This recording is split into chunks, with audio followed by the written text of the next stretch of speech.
जामशोरे में सिंध ऐं मेराण यूनिवर्सिटी के मुलाज़िमनि पारां लीव इनकेशमेंट न ॾियण ख़िलाफ़ एहतिजाजी मुज़ाहिरो कयो वियो। सिंध यूनिवर्सिटी ऐं मेराण यूनिवर्सिटी के मुलाज़िमनि पारां 3 ॾींहं बि मेराण यूनिवर्सिटी के AC2 बिल्डिंग अॻियां अली मोहम्मद शोरो, गुलाम शबीर बलोच ऐं सिंध यूनिवर्सिटी के AC2 गेट अॻियां मोहम्मद अली घांगरो, जुल्फकार अली रुस्तमानी ऐं ॿियनि जी अॻवाणीअ में अलॻि-अलॻि एहतिजाजी मुज़ाहिरा कया विया। उन मौक़े ते सेवा सदर मोहम्मद अली घांगरो ऐं ॿियनि जो चवणु हो त जेसीं ताईं मुलाज़िमनि खे लीव इनकेशमेंट न मिलंदी तेसीं ताईं असांजो एहतिजाज जारी रहंदो। हुन चयो त यूनिवर्सिटी जे अकाउंट में पैसा भी मौजूद आहिनि पर यूनिवर्सिटी इंतजामिया मुलाज़िमनि खे लीव इनकेशमेंट ॾियण लाइ संजीदा न आहिनि। साईं, असां इहो था चवणु चाहियूं त हीउ जेको असांजो मुतालबो आहे इहो बिल्कुलु कानून मुताबिक़ आहे।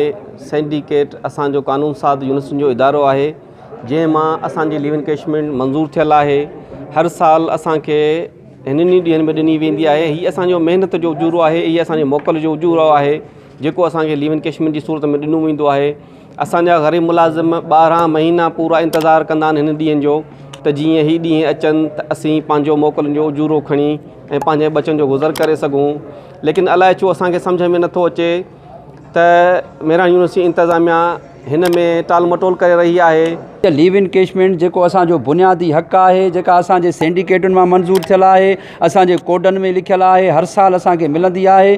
सो उन जे करे ही हिकिड़ो दस्तूर ऐं कानून जो हिसो बणियल आहे। सो उन जे करे उन तां असां हरगिज़ हथ न खणंदासीं। होॾा मेवा जे सदर अली मोहम्मद शोरो ऐं ॿियनि जो चवणु हो त जेतिरे ताईं लीव इनकेशमेंट जो मसइलो हल न कयो वेंदो तेसीं ताईं असांजो एहतिजाज जारी रहंदो। असांजो लीव इनकेशमेंट जो मसइलो असांजो जाइज़ आहे जेको असांजी यूनिवर्सिटी सिंडिकेटनि मां पास थियल आहे, जेको हर साल ॾिनो वेंदो आहे। पर हिन साल उन शइ ते सभिनीनि वाइस चांसलरनि अची हिकिड़ी ई रट लॻाई आहे त पहिरीं ॿियो को ॾे। छा पहिरीं ॿिए के जे ॾियण जे इंतज़ार में सभु वेठा हूंदा? कंहिंखे त इन जी इब्तिदा करणी पवंदी।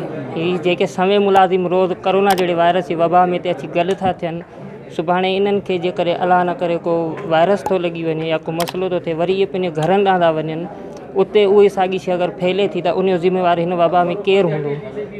उन टोटली ज़िम्मेवारी इन इंतज़ामिया ते वेंदी जेकॾहिं को बि मुलाज़िम असांजो इन सूरत हाल में बीमार थो थिए। इन करे असांजो पुरज़ोर मुतालबो आहे त असांजो लीव इनकेशमेंट जो मसइलो जल्द अज़ जल्द हल कयो। सिंध ऐं मेराण यूनिवर्सिटी जे शागिर्दनि मुतालबो कयो त जल्द लीव इनकेशमेंट ॾेई बेचैनी ख़त्म कई वञे, ॿी सूरत में ड्यूटियुनि जो मुकमल बाइकाट कयो वेंदो। विज़िट कयो अवामी आवाज़ मीडिया ग्रुप जी वेबसाइट awamiawaz.pk